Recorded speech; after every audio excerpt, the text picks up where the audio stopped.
That's an interesting diet you have there. Gears for brunch, gears for lunch, gears for dinner and supper. Gears shall take over your life. Well, they do have a lot of iron. Oh gosh. Headshot Captain. How sad.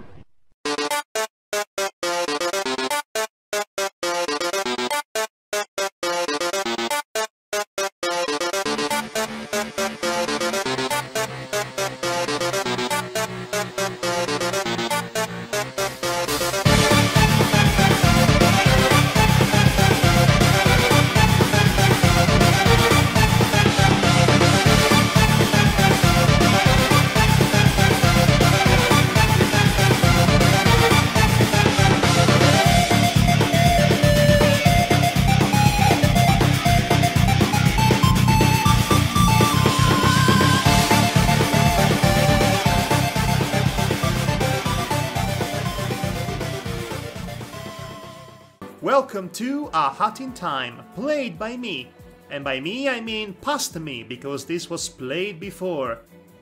And now we are Yes. watching the playthrough, as it was already played in the past.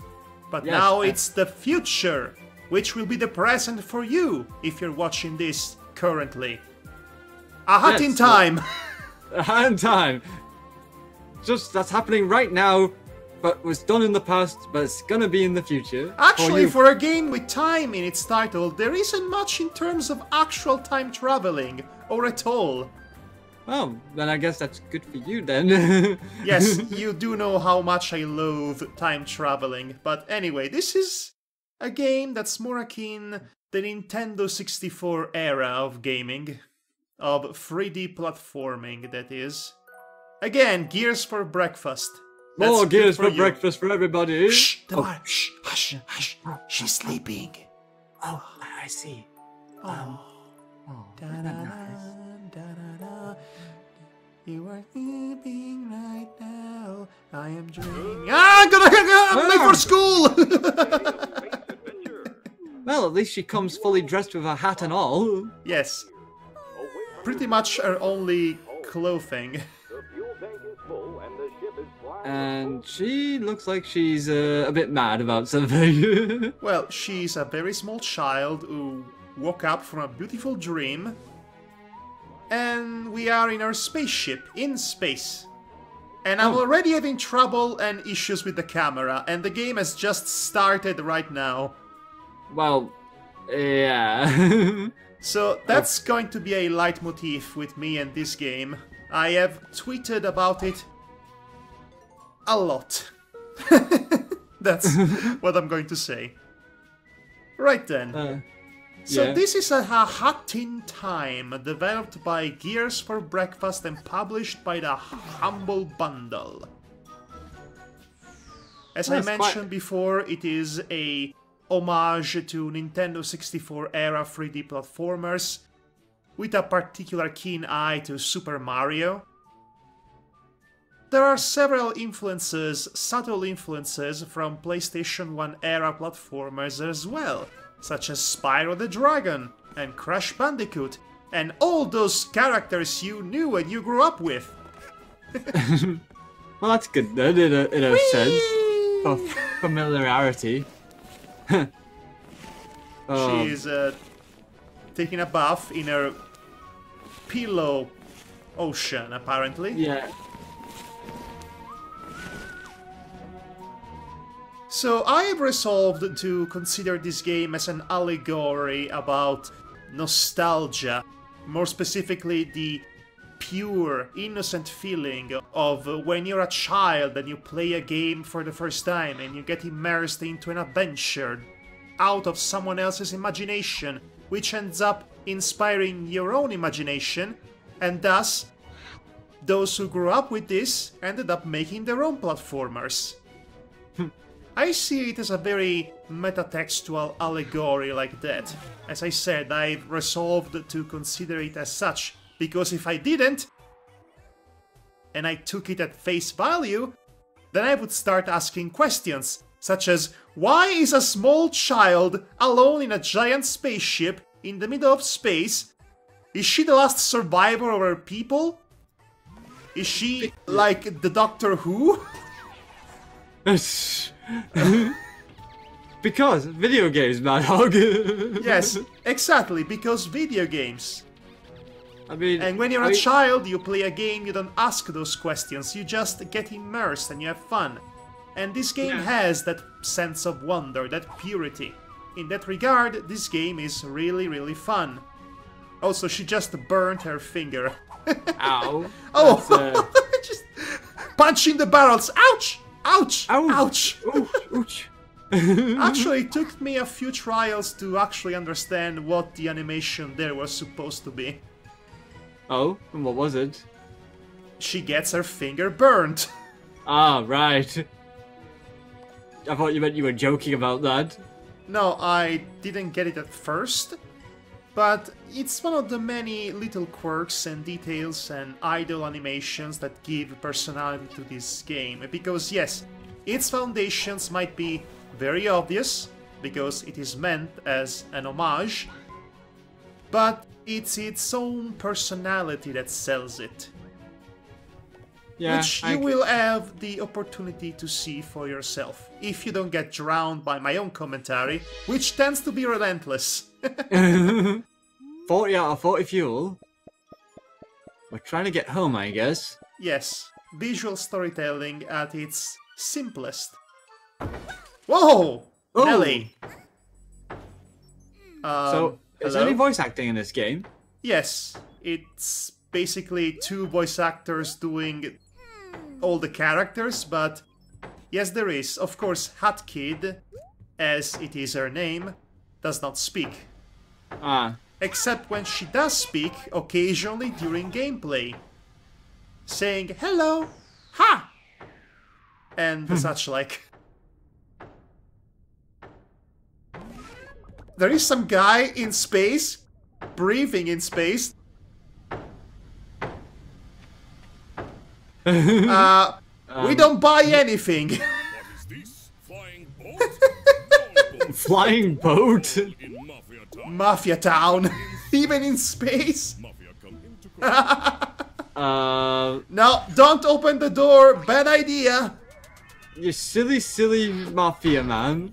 I said, we don't buy anything. Well, I'm glad that's resolved. Not even broken phones. Mafia Punch! That was not a good idea.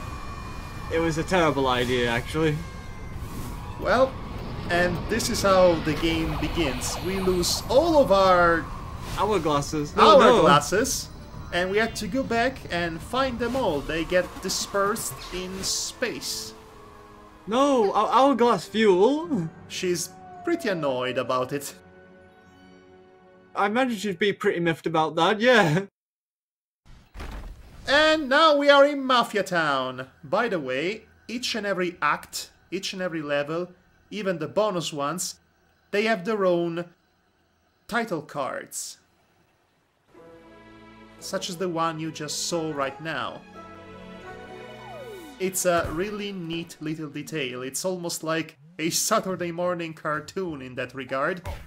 Hey, we survived, and oh, I guess that this guy is probably knocked out for a bit. You 'Cause were a he's very sleeping. bad person. Anyway, Yeah. and we meet the game's antagonist, Mustache Girl. Mustache girl. It's a little girl with mustache. Like I said, you shouldn't ask questions or question that at all. Well, yeah, I mean, it's one of those sort of games, essentially. Indeed. So she is our nemesis, or our alter ego, depending on which villain theory you prefer. But she begins as some sort of ally that likes to boss us around. That's one way of putting it there, I guess. In fact, the entire conflict between Hat Kid and Mustache Girl is initiated by a very specific reason that you shall see in a bit. Right then. So I could do what the game wants me to do and follow Hot Girl, but you know what? This level is completely free to explore from the get-go, so that's exactly what I ended up doing instead. Oh, that's nice. So, in other words, you ignored the main plot that was supposed to be here. Pretty much. Well, she's going that way, so I'm going the other way. I'm going to explore this way instead. And camera angles. And collectathon, of course. Okay, yes, it's, well, more than a collectathon, it's a collecta-something, I guess. The game is not long enough or packed enough with content to be a collectathon. Which is understandable, this is somebody's very first 3D platformers concept.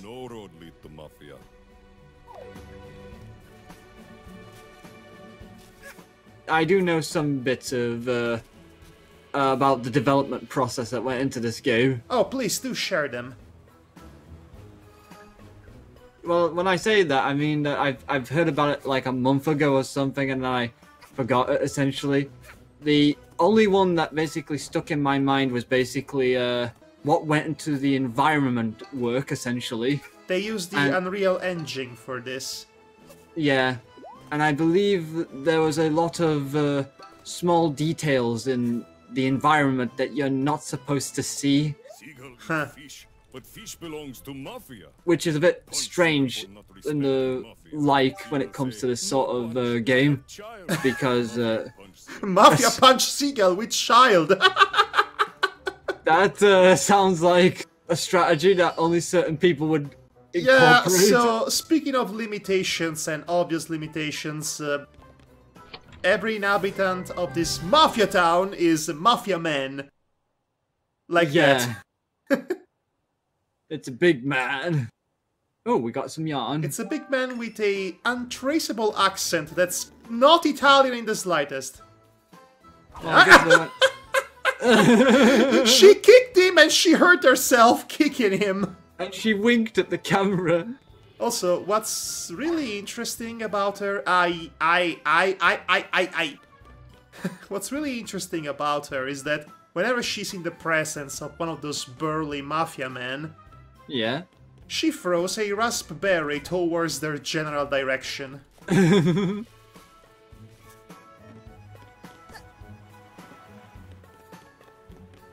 She is probably one of the cutest potential game mascots yeah, she definitely I've ever seen.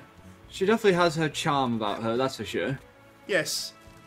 Like I said, in the context of the allegoric meaning of this whole platformer being a celebration of when we were young playing Super Mario, yeah, it makes sense that we would have a character such as this, a small child that's having a wondrous adventure in space.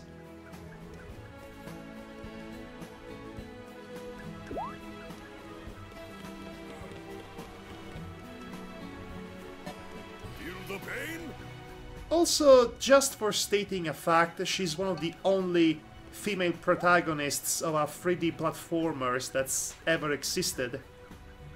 That's a good point, actually. Considering. And look at that little picture of her going like, hey, I'm over here! Yeah. Stop exploring the city, damn it! Yeah, so as you can see, there is a lot in this level that can be interacted with, and a lot of elements and items that collecting them would require coming back with a more powered up hat, because you can get different kinds of hats for different kinds of powers. There is a super fast hat, there is a hat that stops time, there is a hat that allows you to enter the dimension of the undead, essentially, which is neat, and I just been smacked by a guy rolling around on a big piece of meat. Yes, indeed. What Welcome to animal... Mafia Town, child! What animal did you kill to get that meat? And now that I think about it, that's very unsanitary. Who's gonna eat it after knowing that you were rolling on it?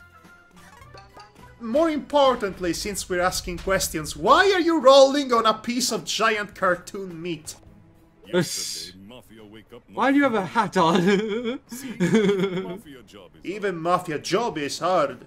Yes, we Mafia must punch people Mafia wake up all the time. I must punch this wall, for it insulted my mother. You joke about that, but Oh, don't do it serious. they can do far, far worse than that. Ah. So Anyway, as you can see, I am unable to defeat enemies with my bare fists. I can do some sort of Mario jump with a automatic detect system, as I just showcased. Later on, I get the means to do some melee damage as well. Well, that's good. The great thing about this old-fashioned 3D platformers from the late 90s, Yeah. and the inspired ones, such as this, is Yeah. finding ways to break the game. Like, the game sets up a very specific way for you to accomplish a goal, to get to a platform that's seemingly unreachable, and you have to go through several hoop-de-loops and various other amenities to get to that particular platform. But then you find a way to cheat the system in some pretty unconventional manners, whether by accident or by sheer stubbornness. Also, can I say that why are we ignoring this person who has a spinning mask? Right, so when I saw this guy, I thought to myself, there it is, the first glitch. But no, the guy is actually supposed to be like that. What the heck just happened? Did she just have a, a slap fight with that guy? So, the first time I fumbled upon this, I was oh so very confused, because this guy just started to play clap hands with me, and the punchline to that was a literal punch to the face. Well, that's one way of going about it, then, eh? To this very day, I am still unclear as to how to beat him in that game, or if it is even possible to do so.